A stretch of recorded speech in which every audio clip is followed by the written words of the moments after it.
전라북도 순창군 순창읍. 읍내에서 8km 거리에 금가면 동전리가 자리 잡고 있다. 순창 토성의 하나인 설씨 집성촌이 바로 이곳이다. 그런데 이곳 순창 설씨 제실에서 희귀한 현판 하나가 발견됐다. 순창 성황 대신 사적 현판. 고려 고종 원년에서부터 조선 순조 23년까지 순창에서 행해진 성황제의 내력을 상세하게 적어놓은 현판이다. 현판 내용에 따르면 순창 성황신의 역사는 1214년부터 시작됐고 그들이 모셨던 성황신은 설문지장, 즉 설씨 가문의 인물이었다. 당시 설씨 가문은 순창을 본관으로 한 문벌 집안으로 설공검이 대표적인 인물이다. 1563년 성황대왕에 봉직된 설공검은 고려사에 수록될 만큼 높은 지위와 명성을 떨쳤다. 그런데 현판이 발견된 지 5년 후인 1997년 설씨 집안과 관련된 또 하나의 희귀한 소설이 발견됐다. 소설 설공찬전. 예전에 순창에서 살던 설충난이는 지극한 가문의 사람이었다로 시작하는 이 소설은 중종 6년인 1511년 금서로 지정된 후 불태워져 그 이름만 전해져 왔다. 그런데 이 소설이 발견되자 홍길동전보다 100여 년 앞서 한글로 표기된 소설이라는 점과 대대로 권세를 누려온 순창 설씨 가문의 실존 인물을 주인공으로 내세웠다는 점에서 학계와 일반인들의 큰 관심을 모았다.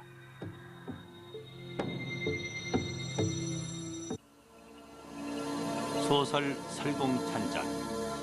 도대체 그 속에는 어떤 사연이 숨겨져 있는 것일까?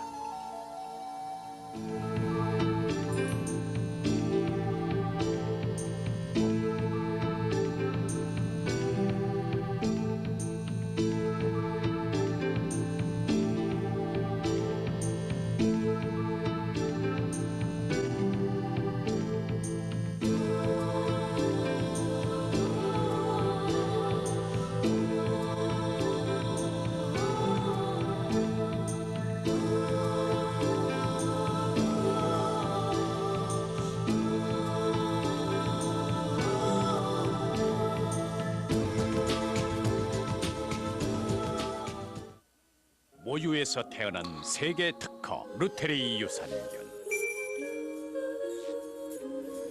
세계 11개국 20개 특허를 받았습니다. 이제 세계 특허 유산균을 마시자. 루테리.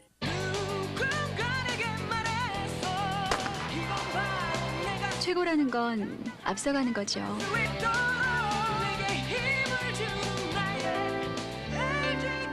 난 LG카드만 써요. 창바꿔 쓴다. 창바꿔보니 창바꿔보니 전화로 따뜻하고 창바꿔보니 애프터 서비스도 확실하고 LG 마크 전용장 확인하자. LG 마크 감사합니다. 네모난 사람도 세모난 사람도 동그란 사람도 그리고 양동근 같은 사람까지 사는 게 재밌어집니다. PlayStation 2. 교육 환경이 아무리 바뀌어도 변하지 않는 중심이 있습니다. 바로 창의력. 친구들이 앞서가고 있습니다. 대한민국 창의력 학습지. 웅진 시크릿 더 늦기 전에 창의력입니다.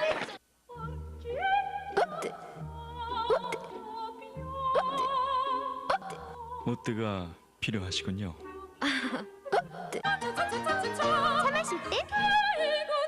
차 마실 땐 꿈이란 거 뭐 있어요? 공부라도 가르쳐주고 싶은데 그렇지 못해서 항상 엄마로서 마음이 아파요. 아이고 지금이라도 보내주고 싶죠. 마음은 그래요. 고객님 대출됐습니다. 필요할 때 도와드리겠습니다. 삼성캐피탈. 3월엔 특권이 2배. OK 캐시백 쿠폰 더블 포인트 대잔치.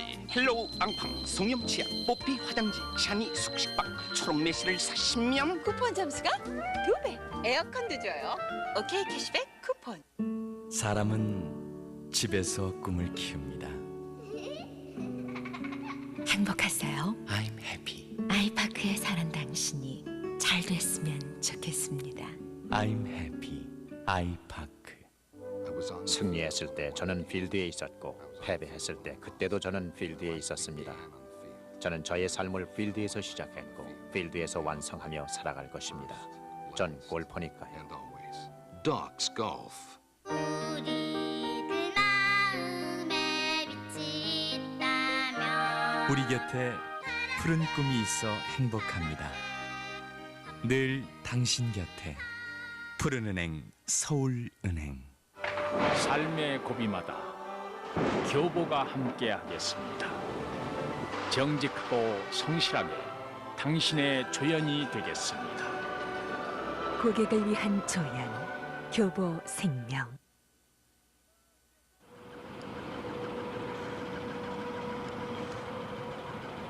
충북 괴산군 문광면.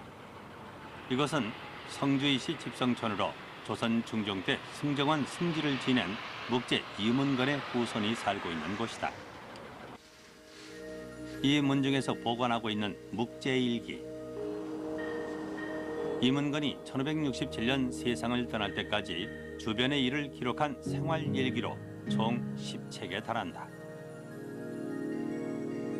그런데 묵제일기의 한문 초서를 정자체로 바꾸는 탈초 작업 중 제3책에서 이상한 것이 발견됐다.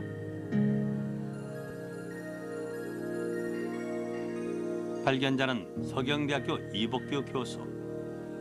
국사편찬위원회로부터 탈초 작업을 의뢰받고 5개월이 지난 1996년 9월 묵제일기 제3책 복사본을 넘기자 온통 한문으로 기록되어 있던 1, 2책과는 달리 사이사이에 한글이 끼어 있었다. 한문 일기책인 줄만 알고 그 묵제 일기를 넘겨보다가 웬 한글이 등장했을 때 저는 깜짝 놀랐고, 그리고 처음에는 그게 소설인 줄도 몰랐습니다. 왜냐하면 그 제 눈에 처음 들어온 대목은 그 설공찬전의 한 대목인 아버님이 아우 딸더러 이르기를 이렇게 시작하는 대목이었거든요. 그래서 저는 그게 편지 연습을 한 뭐 그런 것인가 보다, 그렇게만 생각했죠. 가끔 그런 일이 있거든요, 문서를 보다 보면은. 그런데 몇 장을 넘기다 보니까 이번에는 왕시봉전이라고 하는 뚜렷한 제목 밑에 소설이 나오는 거예요. 그걸 발견한 순간 지나친 그 부분도 어쩌면 소설이겠구나, 이런 생각이 들어서 이제 한자 한자 정말 정성스럽게 컴퓨터에다가 입력을 하는 과정에서 공찬이라는 이름이 나오는 것을 확인을 하고, 이것이 바로 역사에서 사라져버린 걸만 알았던 설공찬전이겠구나, 그것을 확인하게 된 것이죠.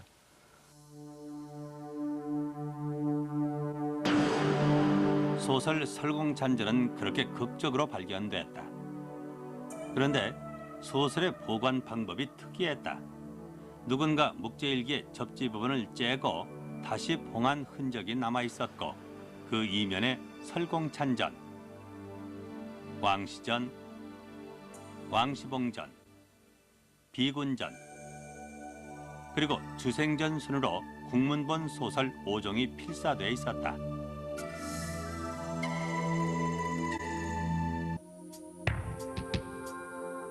그 중에서도 설공찬전의 발견은 국문학계의 일대 파란을 불러일으켰다. 중종 때 금수로 지정돼 소각되는 바람에 완전히 사라진 것으로 알았던 설공찬전이 그 모습을 최초로 드러낸 것이다. 더구나 묵제일기 속에서 발견된 설공찬전은 최초의 한글 소설로 알려진 홍길동전보다 100여 년이나 앞선 시대에 한글로 표기된 것이라 국문학계의 놀라움은 더욱 컸다. 설공찬전의 발견은 국문학사적으로, 특히 소설사적으로 큰 가치가 있다고 생각이 됩니다. 우선 첫 번째로는 설공찬전이 금오신화의 바로 뒤를 잇는 작자와 창작연대가 밝혀진 그러한 작품이라는 점에 있습니다.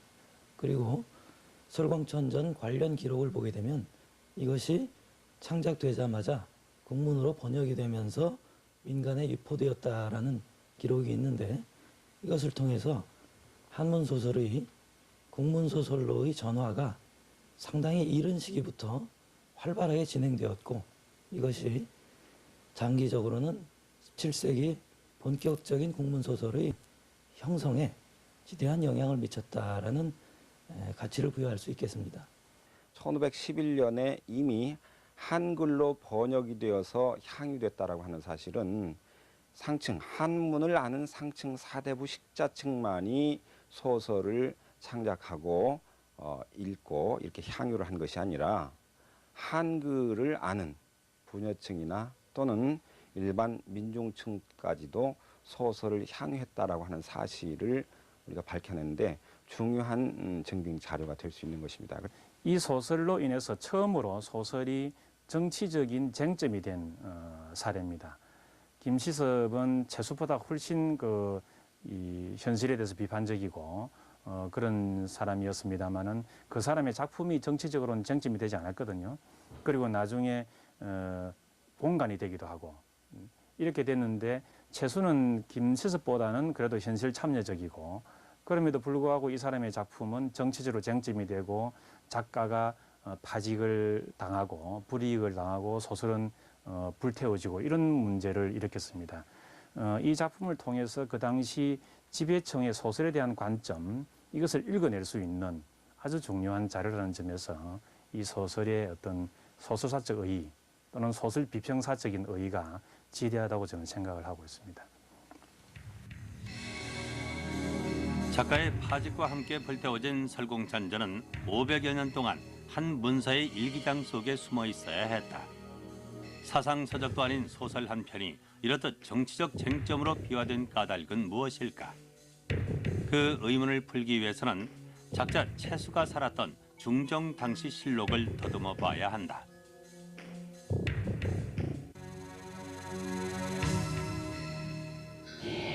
중종 6년 1511년 9월 2일 사헌부에서 아르기를 채수가 설공찬전을 지었는데 내용이 모두 화복이 윤회한다는 매우 요망한 것인데 조정과 민간에서 현혹돼 믿고서 한문으로 베끼거나 국문으로 번역하여 전파함으로써 민중을 미혹합니다.